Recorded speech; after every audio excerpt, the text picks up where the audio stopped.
Lord is with you. And also with you. We continue listening to God speak to us from the Gospel in the tradition of Luke. Glory to you, Lord.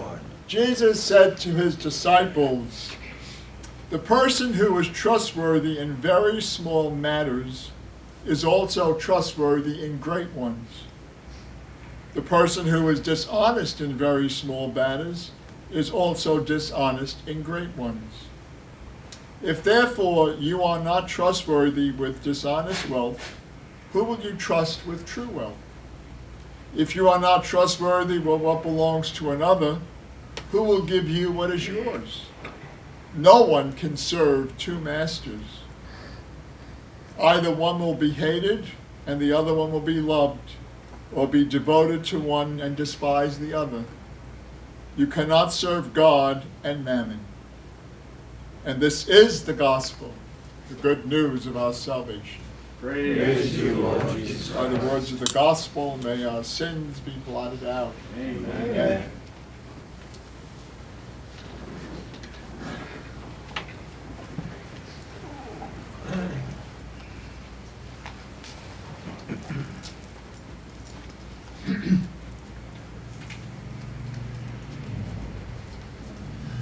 I'll get around it somehow. This gospel reading is part of a much longer dissertation that Jesus presents to his hearers, and it's called the unjust servant, one who finds that his need in this house has come to an end, and he's going to be sold. He's going to be done away with. And so how he manipulates and he schemes and he defrauds so that when he is let go, he has friends on the outside. And as I prepared for today, I thought, gee, things don't change very much over the centuries, do they? No. We need only to open our papers in the morning or to listen to the news to find out yet that someone else has defrauded, someone else has come up with a scheme, a pyramid scheme, Ponzi scheme, this scheme, that scheme. And how much money is being defrauded from Medicare and Medicaid? And every time I read that, I get very angry because of the fact that this is money that people need to live by. This is money that people depend on. And here, unscrupulous people are taking this money for themselves. And then we're not talking a couple $100, we're talking millions. Millions of dollars. And I just shake my head and say, how can you do that? Because a lot of this money is designated for the poor. And so the little that they hope to have, even that little is taken away from them. In that first reading, we hear how God, through the prophet Amos, detests this kind of action. Because it's not so much that it's false or wrong, it's stealing and we go against the commandment, but more importantly, you are putting the lives of people at risk. Now, today, there's always those safety nets, the food banks, this, that, and the other thing. But in Jesus' day, if you were poor and had nothing to eat, oh well, that's your problem. And here we see individuals who are sweeping the floor for the last kernel of grain, and so that they can sell it instead of giving it over to the poor, instead of giving what is left for them to eat. And we think, wow, it must have been a very terrible time in Jesus' day to be poor. Yeah, it was. And it is. I remember being stationed with an individual priest, and Nick was appointed to be the pastor of a parish in Paterson, New Jersey. And Nick said, oh gee, I have to sell my skis, and I have to do this, I have to do that, because poor people don't have skis and they don't go skiing. Now, Nick's family was not I would say, rich, but they had a bakery, they had a good life, they had the needs and whatever else. A very delightful family. And I said, Nicholas, don't you understand you can't become poor? Poverty is not being without. Poverty is a state of mind. It's realizing your position at the trough, as it were. Now, we all fear poverty, winding up in having nothing. And that's why we work every day. That's why we do what we do, so that we can have a few pennies at the end of the day. And even the best nonprofits need the nickel to turn the light on in the morning. But when we talk about the poor, we're talking about a state of mind. We're talking about people who have grown up with very little. We're talking about people who have to live their lives every day so that they can do the same thing tomorrow just to maintain themselves.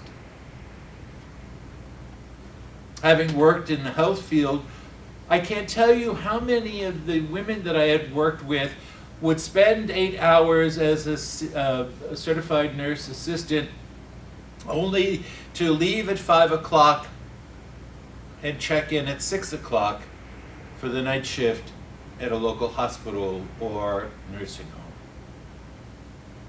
And that was because of the fact that they had children at home.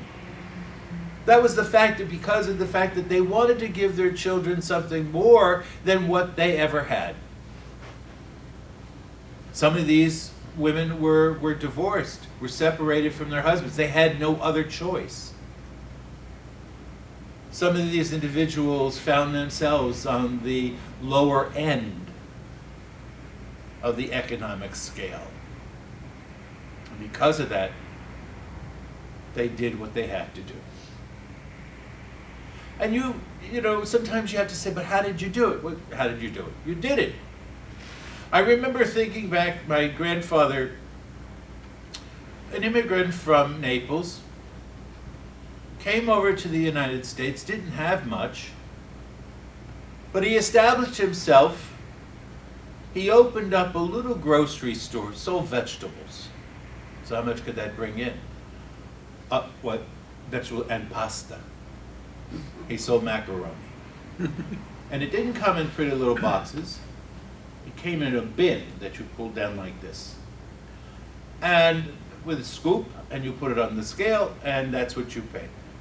And my father always said, and if there's bugs, that's because it's good pasta. All right. Yeah. So, he had this little store.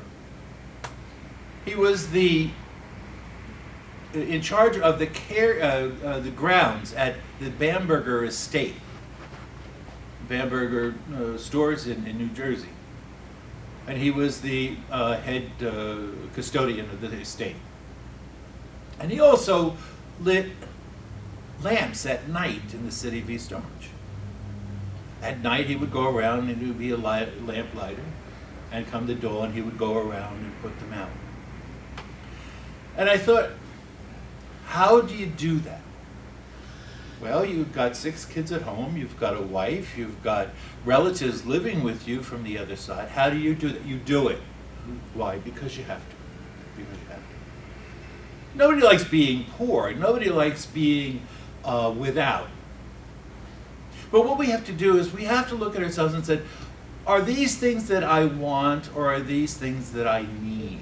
And many times we clutter our lives with things that we want, nothing that we need.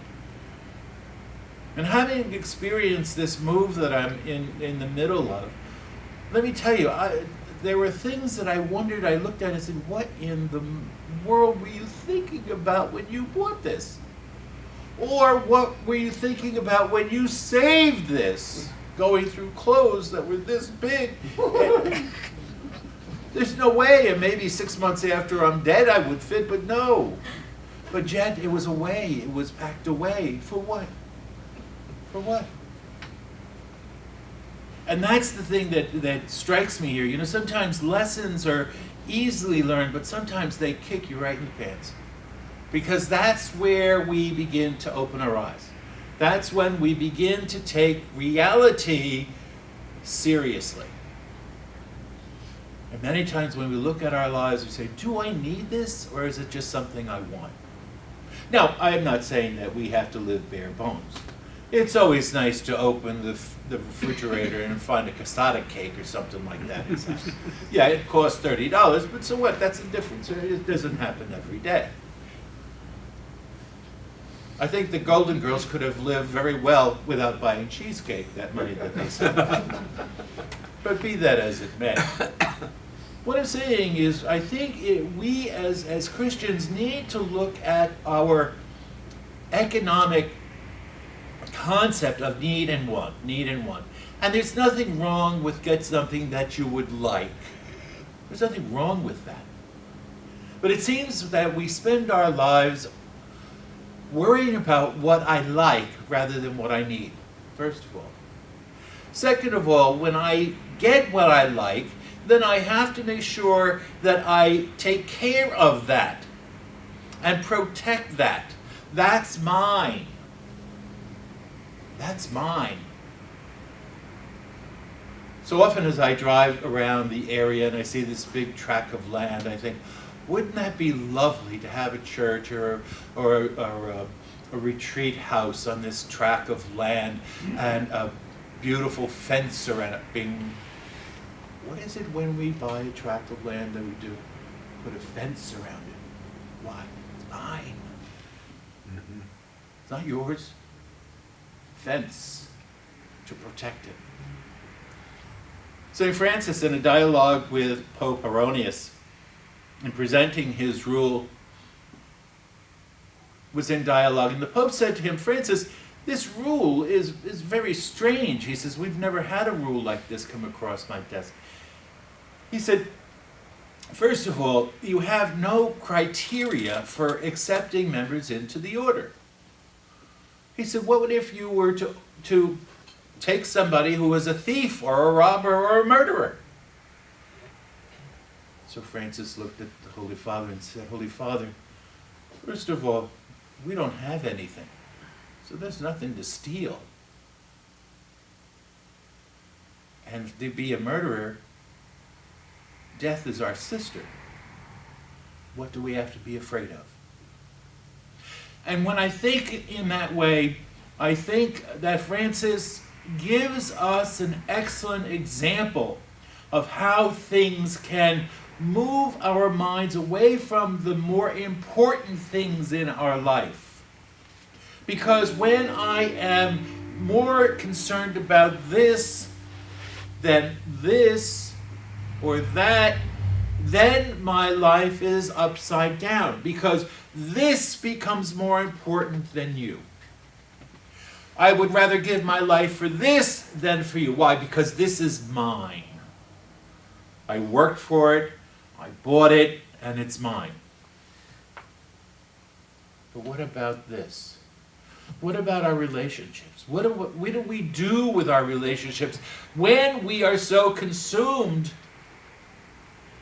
with material things? Because tomorrow this can be gone. This will break, something will rust, and I'll have to throw it away. That's the way things are today. Manufacturers don't make things that last forever because it'll put them out of business.